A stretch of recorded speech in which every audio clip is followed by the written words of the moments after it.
ఇంట్లో కందిపప్పు ఉంటే సగం ఖర్చు కలిసి వస్తుంది అని ఇల్లాలు అనుకుంటే దాని ధరలు చూసి మధ్యతరగతి ప్రజలు భయపడుతున్నారు. ఇటు రైతులకు చూస్తే మన దగ్గర దిగుబడి ఉండటం లేదు.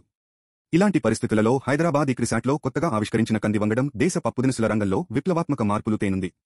ఇది పూర్తి స్థాయిలో అందుబాటులో వచ్చాక రైతుల రాబడి పెరగడంతో పాటు వినియోగదారులకు ప్రస్తుత ధరల కంటే తక్కువకే కంది పప్పు లభిస్తుందని ఐసీపీవీ 25,444 వంగడం సృష్టికర్త సీనియర్ శాస్త్రవేత్త గంగశెట్టి ప్రకాశ్ భరోసా ఇస్తున్నారు.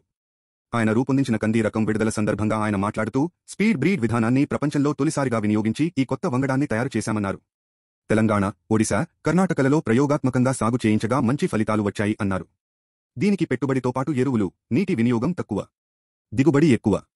ప్రతి 120 రోజులకు ఒకసారి చొప్పున ఏడాదికి 3 పంటలు వేయవచ్చు. ఎకరానికి 2 కిలోల విత్తనాలు చాలు. ఎకరానికి టన్ను దిగుబడి వస్తుంది. ఏడాదికి 3 పంటలతో 2.70 లక్షల మేరకు రాబడి పొందొచ్చు అని తెలిపారు. కొత్త విత్తనాలను తెలుగు రాష్ట్రాలకు సాధ్యమైనంత త్వరగా అందించేందుకు ప్రయత్నిస్తున్నాం అన్నారు.